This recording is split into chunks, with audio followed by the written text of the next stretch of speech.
नमस्कार मित्रों, dream points के इस नए वीडियो लेक्चर में मैं हूं प्रवीण दुबे और आज हम बात करेंगे कक्षा 10 का इंग्लिश का पहला chapter a letter to God.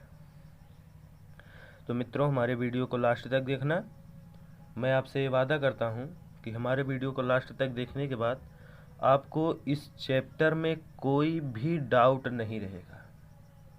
तो चलिए मित्रों, वीडियो को शुरू करते हैं। Before you read, they say faith can move mountains. लोग कहते हैं कि विश्वास पर्वतों को हिला सकता है। लोग कहते हैं कि विश्वास पर्वतों को हिला सकता है। But what should we put our faith in? लेकिन हमें किस चीज़ में विश्वास रखना चाहिए? This is the question this story delicately poses. इस कहानी में इसी प्रकार का उत्तर बहुत ही बढ़िया ढंग से दिया गया है। Lencho is a farmer. Lencho एक किसान है। हु माने जो, writes a letter to God, जो भगवान को एक पत्र लिखता है। व्हेन, जब, हिज क्रॉप्स आर रुइंड, जब उसकी फसल नष्ट हो जाती है। आस्किंग फॉर 100 पेसोज, 100 पेसोज की प्रार्थना करता है। वह भगवान से 100 पेसोज की प्रार्थना करता है। डज लेंचोज, क्या लेंचोज लेटर रीच गॉड, क्या लेंचो का जो पत्र था वह ईश्वर तक पहुंचता है। Does God send him the money, क्या भगवान उसको धन भेजता है। थिंक वाट योर आंसर, सोचो। इसे पढ़ना शुरू करने से पहले to these question would be and guess how the story continues before you begin to read it. सोचो, इसे पढ़ना शुरू करने से पहले इन प्रश्नों के उत्तर क्या होंगे और यह अंदाज़ा लगाओ यह कहानी किस प्रकार जारी रहती है। तो चलिए मित्रों, ये तो बिफोर यू रीड हो गया। इसके बाद हम चैप्टर पे चलते हैं।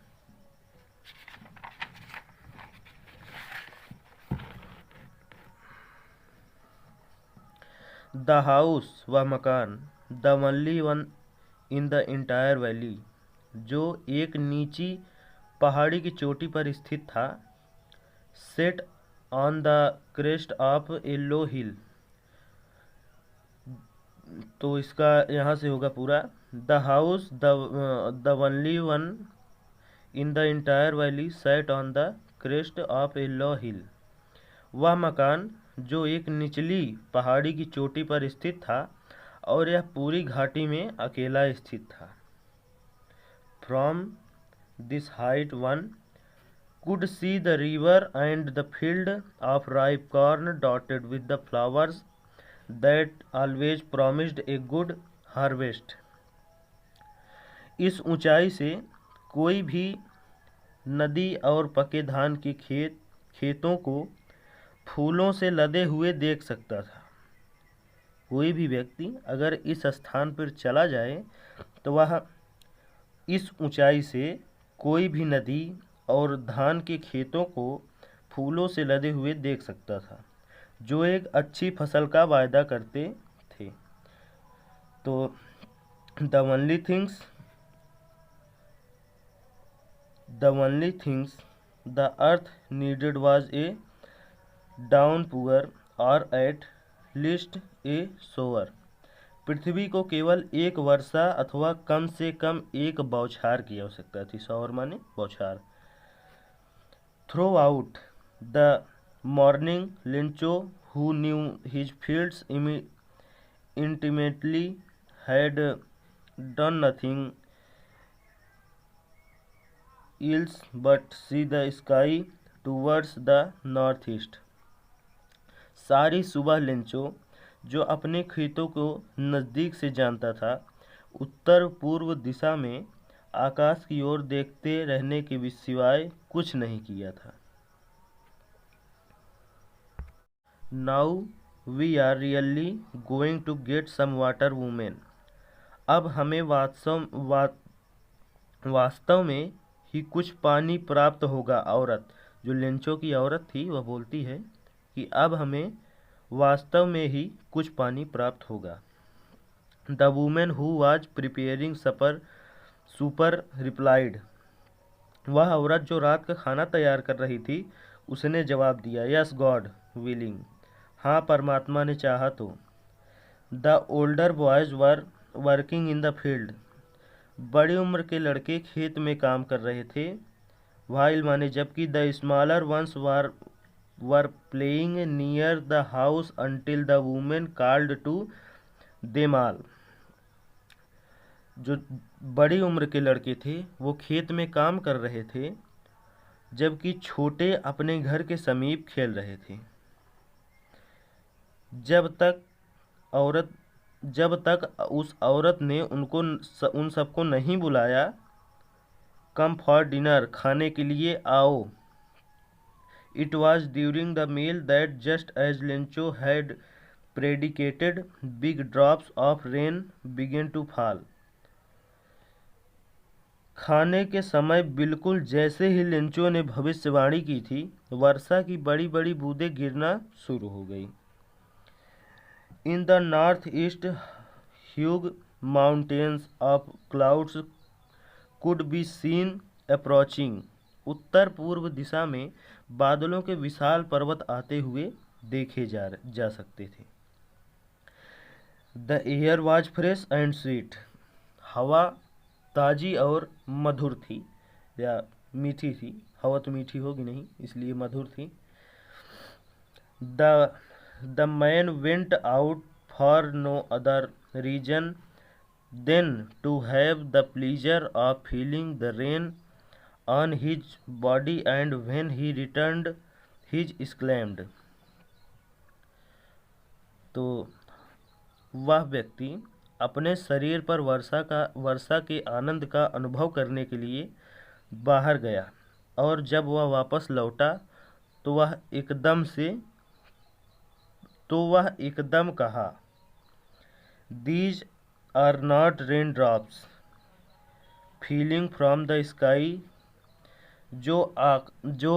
ये जो आकाश से गिरती हुई पानी की बूंदें हैं, ये पानी की बूंदें नहीं हैं। They are new coins। ये नए सिक्के हैं। The big drops are 10 cent pieces। जो बड़े सिक्के हैं वो 10 के सिक्के हैं। जो बड़ी बूंदें हैं वो 10 के सिक्के हैं। And the little ones are 5। और जो छोटे सिक्के हैं वो 5 के सिक्के हैं। With a satisfied expression he regarded the field of ripe corn with its flower dropped in a curtain of rain. संतुष्टिपूर्ण भाव से उसने अपने पके हुए अनाज को इसके फूलों के खेतों में देखा, वर्षा के आवरण से ढके हुए। वह वर्षा के आवरण से ढके हुए संतुष्टिपूर्ण भाव से अपने खेतों के पके हुए अनाज और फूलों को देखा। बट सडनली, लेकिन अचानक, a strong wind began to blow and along with the rain very large hailstones began to fall। लेकिन अचानक एक तेज हवा बहने लगी और वर्षा के साथ बड़े बड़े ओले गिरना शुरू हो गए। These truly did resemble new silver coins। ये वास्तव में ही नए चांदी के सिक्कों से मिलते जुलते थे। The boys exposing themselves to the rain ran out to collect the frozen pearls। लड़के वर्षा में भीगते हुए जमी हुई मोतियों को इकट्ठा करने के लिए बाहर दौड़े। जो वहाँ से जो पत्थर गिर रहे थे, उनको बच्चे दौड़ने के लिए वो बिनने के लिए वापस बाहर दौड़े। It's really getting bad now. यह अब वास्तव में बुरा समय हो गया था। बार बार गलती हो जा रही है। अब यह वास्तव में बुरा हो रहा था। Exclaimed the man. उस आदमी ने कहा। I hope it pass quickly. मुझे आशा है कि यह शीघ्र ही गुजर जाएंगी। It did not pass quickly. लेकिन यह शीघ्र ही समाप्त नहीं हुआ। For an hour. एक घंटे तक। The hell rained on the house. ओलों की वर्षा घर, द गार्डन बगीचे, द हिल साइड्स पहाड़ी की तलहटी, द कॉर्नफील्ड अनाज के खेत, ऑन द होल वैली और संपूर्ण घाटी में होती रही। तो एक घंटे तक ओलों की वर्षा घर, बगीचे, पहाड़ी की तलहटी, अनाज के खेत तथा संपूर्ण घाटी में होती रही। The field was white as if covered with salt. खेत सफ़ेद हो गया था जैसे कि वह नमक से ढक गया हो।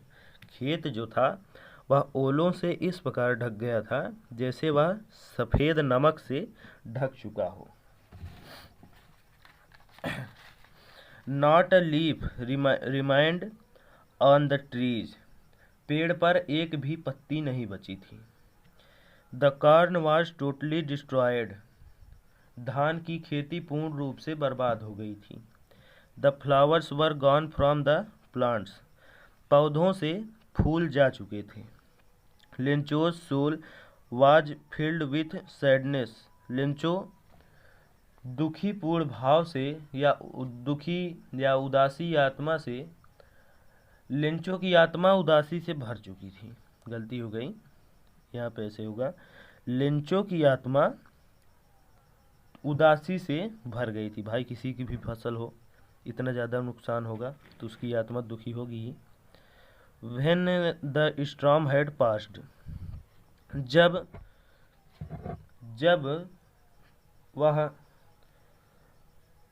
जब तूफान समाप्त हो गया। He stood in the middle of the field. वह अपने खेतों के बीच में खड़ा हुआ। एंड सेड और बोला टू हिज सन्स अपने पुत्र से।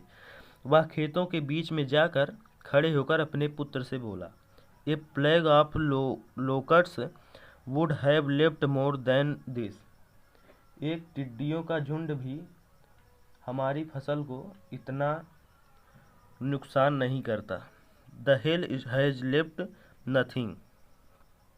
जैसे कि ये ओलों से हो गया है।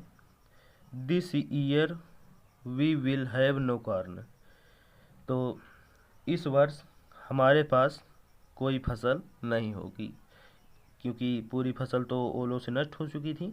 तो इसलिए इस वर्ष हमारे पास कोई फसल नहीं होगी। That night was a sorrowful one. वह एक दुखद रात थी। All our work for nothing. हमारी सारी मेहनत व्यर्थ चली गई थी। There is no one who can help us. ऐसा कोई व्यक्ति नहीं था जो हमारी सहायता कर सके।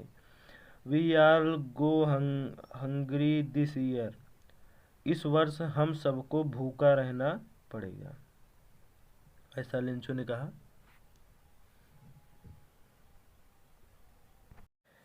That night was a sorrowful one. वह एक दुखद रात थी। All our work for nothing. हमारी सारी मेहनत व्यर्थ चली गई थी। There is no one who can help us. ऐसा कोई व्यक्ति नहीं था जो हमारी सहायता कर सके।